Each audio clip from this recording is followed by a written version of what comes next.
Hello friends, स्वागत है एक और नई वीडियो में। आज का वीडियो का टॉपिक बहुत ही इंटरेस्टिंग होने वाला है।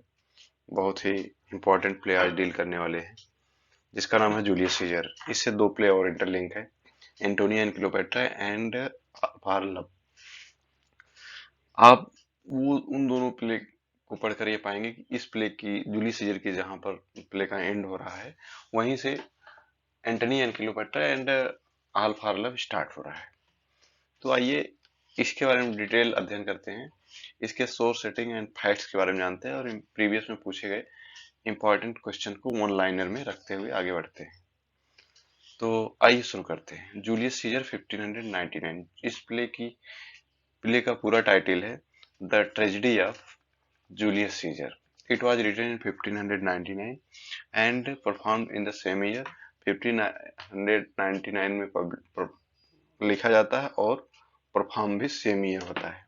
And it was published in 1623। First folio आपको पता ही है, 1623 में इसका पब्लिकेशन कराया जाता है। आगे देखते हैं सोर्स क्या है। प्लूटार्क पैरेलल लाइफ, जो कि एक रोमन प्ले का सोर्स है, और ये जूलियस सीजर भी एक रोमन प्ले है। इसका सोर्स भी प्लूटार्क का पैरेलल लाइफ ही है, और इसको ट्रांसलेट किया था थॉमस नॉर्थ ने इंग्लिश में। आगे देखते हैं इसकी सेटिंग रोम में रखी गई है। एंड आइए मेन स्लाइड पे आते हैं, कैरेक्टर्स के बारे में जानते हैं और पूरी कहानी को यहीं पे नरेट करते हैं अपने लैंग्वेज में, बिल्कुल हिंदी में, इजी वर्ड में। Julius Caesar the protagonist of the play, general Roman army. Julius Caesar protagonist है, हीरो है प्ले का, और जनरल है रोमन आर्मी का, रोम का। ऑक्टेवियस सीजर नेफ्यू है, adapted son of Julius scissor, Julius Caesar के द्वारा एडाप्ट किया गया बालक है। मार्कस एंटोनियस है, एंटनी के रूप में फेमस होता है। मार्कस ब्रूटस और डीसीएस ब्रूटस। मार्कस ब्रूटस एक ऑनरेबल मैन है, एक मजिस्ट्रेट जुडिशियल जज है। इसको रोम की जनता बहुत प्यार करती है। और ये जो डीसीएस ब्रूटस है एक कॉन्स्पिरेटर है, लेकिन मार्कस ब्रूटस भी कॉन्स्पिरेसी में शामिल हो जाता है लास्ट में। एमिल लेपिडस, ये भी, ये ट्रायम्बर्स जो होते हैं उन्हीं का एक मेंबर है, जो लेपिडस और एंटनी और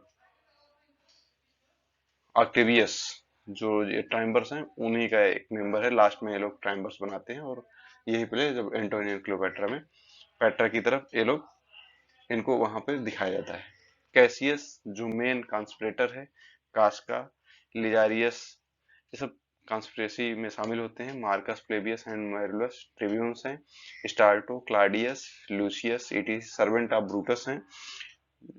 टिटेनियस लॉयल टू कैसियस है, सूथसेयर है। पिंडारस स्लेव टू कैसियस है। सिम्बर डीसियस ब्रूटस कॉन्स्पिरेटर है।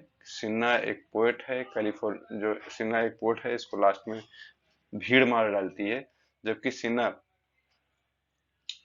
जो एक कैबलर था, उसको समझकर कैलिफोर्निया वाइफ ऑफ सीजर है, पोर्सिया वाइफ ऑफ ब्रूटस है। आइए कहानी को नरेट करते हैं, सारे जो करेक्टर हैं उसमें इन्वॉल्व हो जाएंगे। तो हम देखते हैं जूलियस सीजर एक बहुत ही ग्रेट वॉरियर है, पावरफुल योद्धा है। वो स्पेन से अभी अभी पाम्पे द ग्रेट, जो बलवान एक पावरफुल किंग थे, पाम्पे द ग्रेट के सन को हरा दिया है। वो रोम वापस लौटने की तैयारी में है, और रोम की जनता में बहुत ही खुशी का माहौल है। वो जनता जूलियस सीजर का वेलकम करने के लिए एकदम बेताब है। और इसी रोम की जनता में कुछ जूलियस सीजर के मित्र भी हैं, जो उसके इस फेम से जो है बहुत परेशान है, बहुत जिलस हो रही है उनको। अब कहानी आगे बढ़ती है। उस भीड़ में कैसियस जो मेन कॉन्स्पिरेटर है, वो ब्रूटस को अपनी तरफ खींचता है और उससे बताता है कि सीजर में कोई कोई अतिरिक्त योग्यता नहीं है, वो हम लोगों की तरह ही है, लेकिन वो इतना बलवान कैसे हो गया, वो किंग बनने जा रहा है, वो निरंकुश शासन करेगा रोम पर। इससे वो कुल मिला के कन्विंस कर रहा होता है मार्कस ब्रूटस को, जो कि एक नोबल मैन है, जो कि एक बहादुर और रोम की जनता में इसका बहुत प्यार है, तो उसको कन्विंस करना चाह रहा है कैसियस, जो कॉन्स्पिरेटर है। इसी दरमियान जब उसको कन्विंस कर रहा होता है तो वहां पर कास्का आ जाता है। कास्का आता है, वो बताता है कि अ, अभी जो सेरेमनी चल रही थी, वेलकम सेरेमनी चल रही थी, उसमें मार्क एंटनी ने सीजर को 3 बार मुकुट पहनाने की कोशिश की, लेकिन मार्क एंटनी ने सीजर को मुकुट पहनाने की कोशिश की, लेकिन सीजर मुकुट पहनने से मना कर दिया। ये जनता देखकर बहुत तालियां बजा रही थी कि सीजर राजा बनने का प्यासा नहीं है, और राजा बनने की उसमें कोई इच्छा नहीं है।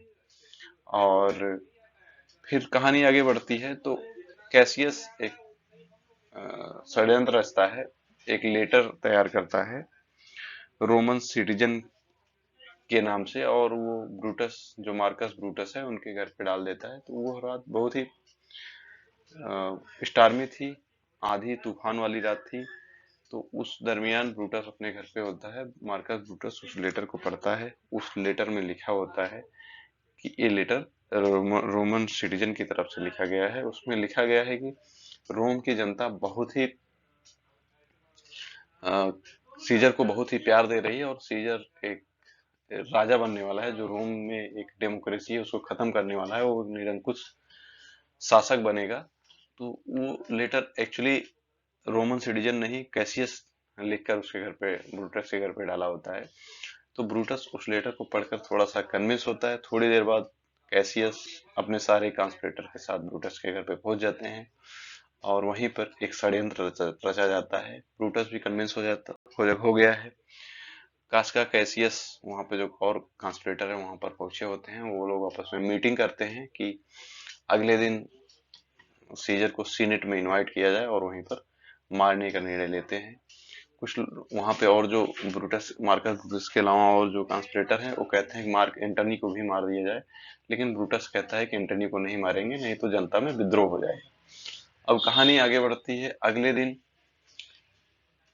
सीजर, हम कहानी के थोड़ा बैक आते हैं, जब जो फेस्टिवल ऑफ लूपर काल है, वहां पे जब सीजर स्पेन से युद्ध जीत कर आ रहा होता है, तो उसके अगले दिन फेस्टिवल ऑफ लूपर काल होता है। तो उसमें एक मान्यता है कि उसमें जो एक दौड़ प्रतियोगिता का आयोजन होता है, उस दौड़ प्रतियोगिता में जो प्रतियोगी भाग लेते हैं, उनमें से कोई प्रतियोगी अगर किसी बाज महिला को जा करके टच कर दे, तो वो, ऐसी मान्यता है कि वो बाज महिला बहुत ही जल्दी मां बन जाती है।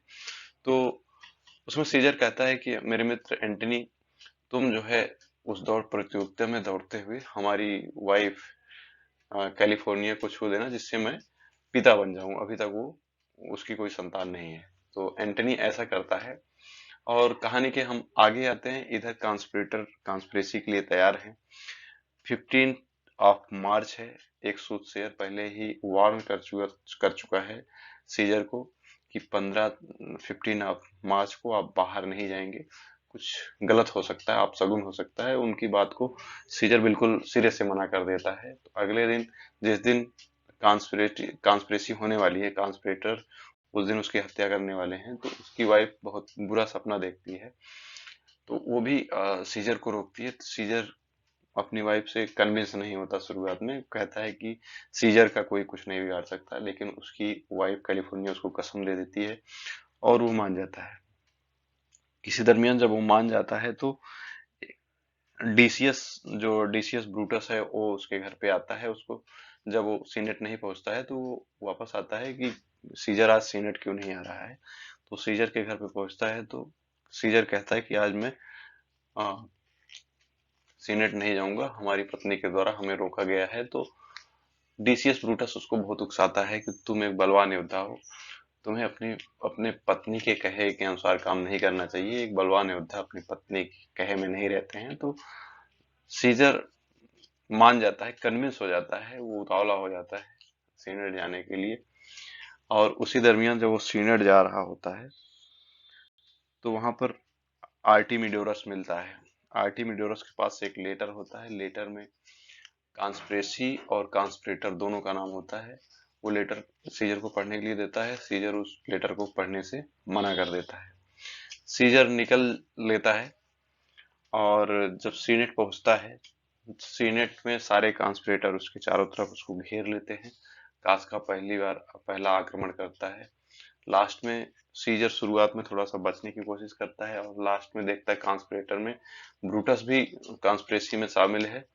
तो वो एक बहुत ही इंपॉर्टेंट लाइन बोलता है, इट टू ब्रूट, ब्रूटस तुम भी। ये कह करके सीजर वहीं पर मर जाता है और उसकी डेथ हो जाती है। सीजर के ब्लड से सभी कॉन्स्पिरेटर अपने तलवार अपने हाथ को धुलते हैं। सीजर मर चुका है। इसी षड्यंत्र में एंटनी को उस दिन सीनेट नहीं आने दिया गया है। तो सीनेट जब एंटनी सुनता है कि सीजर की हत्या हो गई है तो आता है और साजिशन एंटनी जो है सारे कॉन्स्पिरेटर कैसियस, ब्रूटस, कास्का से हाथ मिला लेता है और वो ब्रूटस से, मार्कस ब्रूटस से उसके हत्या करने की रीजन के बारे में पूछता है। तो ब्रूटस बताता है कि इसको मैं उसके फ्यूनरल ओरेशन में बताऊंगा। तो फ्यूनरल ओरेशन का आयोजन किया जाता है। ब्रूटस रोम की जनता को कन्विंस कर ले जाता है कि वो बहुत महत्वाकांक्षी था। ये बात सही है, मैं भी उससे बहुत प्यार करता था, रोम की जनता भी उसको बहुत प्यार करती थी, लेकिन वो निरंकुश और तानाशाह शासक बनने वाला था, इसलिए मैंने उसको मार दिया। तो फिर एंटनी बहुत रिक्वेस्ट करता है कैसियस से कि हमें ओरेशन में हमें भी बोलने का मौका दिया जाए। तो कैसियस शुरुआत में मना करता है, ब्रूटस से कहता है कि ये बहुत ही अ, अच्छा ओरेटर है, बहुत ही बढ़िया बोलता है, ये रोम की जनता को कन्विंस कर लेगा। तो लेकिन ब्रूटस लास्ट में उसको उसको मौका देते हैं बोलने के लिए और वो फ्यूनरल पर सीजर की डेड बॉडी पर बहुत रोता है और वहां पर एक आयरनी बोलता है बार बार, ऑनरेबल ब्रूटस करके, कि ऑनरेबल ब्रूटस ने हमें बोलने का मौका दिया। तो ये एक निगेटिव सेंस जा रहा था और रोम की जनता को जब बोलता है तो पूरी तरह से कन्विंस कर लेता है। रोम की जनता से कहता है कि वो बहुत ही पावरफुल योद्धा था, रोम के लिए हमेशा सोचता सोचता था, उस जैसा योद्धा इस रोम में दोबारा पैदा नहीं होगा। तो रोम की जनता बहुत ही इमोशनल हो जाती है। वो कहती है कि आप लोग जानना चाहते हैं उसने अपनी वसीयत में क्या लिखा है? तो मैं ये अभी नहीं बताऊंगा, तो बाद में बताऊंगा। रोम की जनता उतावली हो जाती है तुरंत सुनने के लिए और रोम की जनता को बताता है कि उसका जो एक बड़ा सा गार्डन है वो रोम की जनता के लिए खोल दिया जाता है। उसके जो महल है उसको रोम की जनता के लिए खोल दिया जाता है। उसके पास जो मनी थी उसको रोम की जनता में, गरीबों में बांट दिया जाए। तो ये सब सुनकर रोम की जनता बहुत ही इमोशनल हो जाती है। ये सब सुनने के बाद वहां से कैसियस, कास्का, ब्रूटस भाग जाते हैं। इधर जो ऑक्टेवियस सीजर है उसका नेफ्यू है, उसकी खबर सुनकर रोम आ जाता है। ऑक्टेवियस सीजर, लेपिडस और मार्क एंटनी एक सेना बनाते हैं। इधर ब्रूटस और कैसियस, कास्का जो कॉन्स्पिरेटर हैं, इनकी भी सेनाएं अलग अलग टुकड़ियों में एक अलग से युद्ध का आयोजन होता है। उस युद्ध में जो ब्रूटस की सेना थी वो अच्छे से लड़ नहीं पा रही थी। इधर कैसियस भी हार रहा होता है।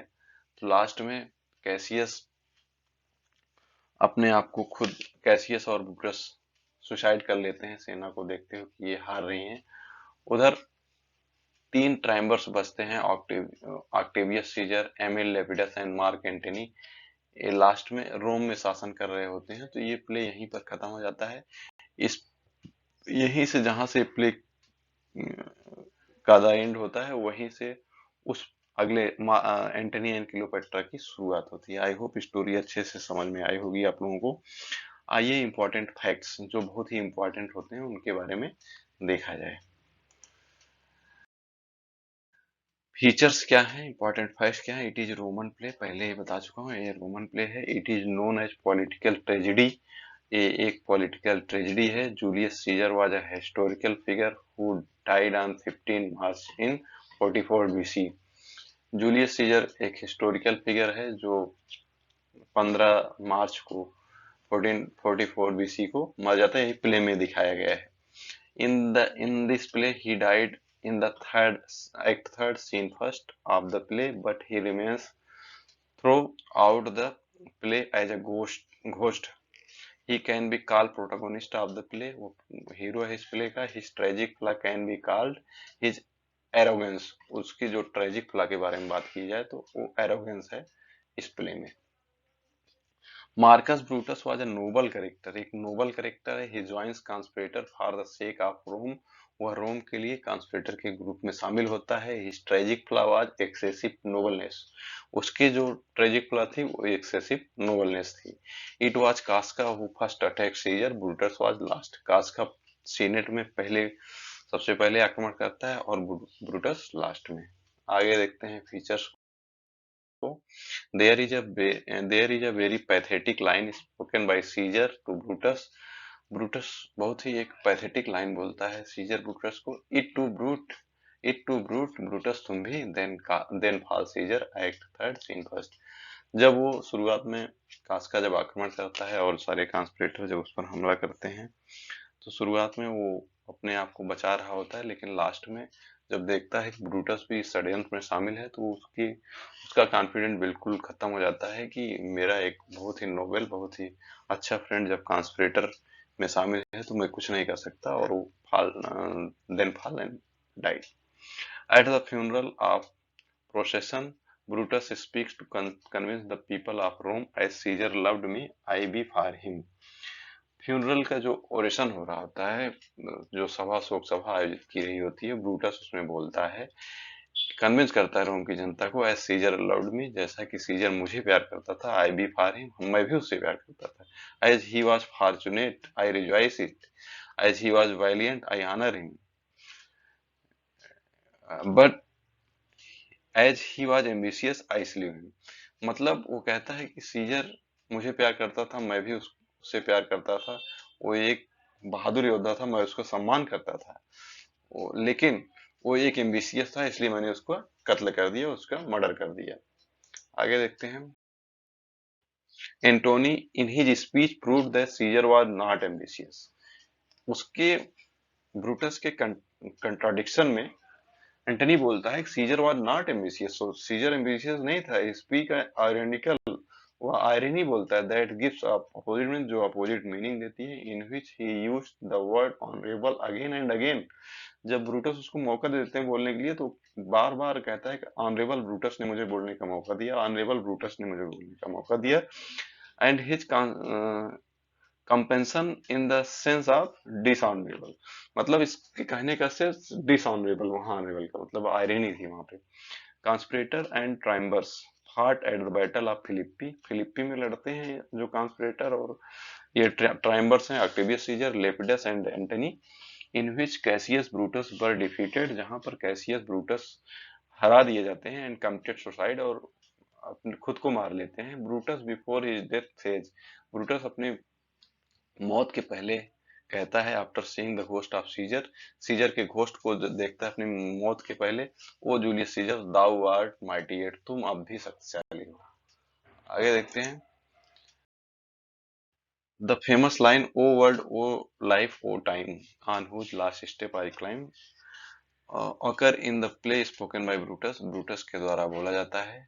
There was also opening line of PB Shelley lyric alignment, बहुत इंपॉर्टेंट टॉपिक है, अलाइनमेंट की शुरुआत यहीं से होती है। वो वर्ल्ड, अरे संसार, अरे जिंदगी, अरे समय, ऑन हुज लास्ट स्टेप, जिसके अंतिम कदमों पर आई क्राइम में चढ़ रहा हूँ, यहीं से उनकी लिरिक की भी शुरुआत होती है। At the festival of Lupercal, जो लूपर काल का फेस्टिवल होता है, Antony tries to bear crown thrice, 3 बार उसको सीजर को क्राउन ऑफर करता है, but he refused it thrice, वो तीनों बार उसको मना कर देते हैं।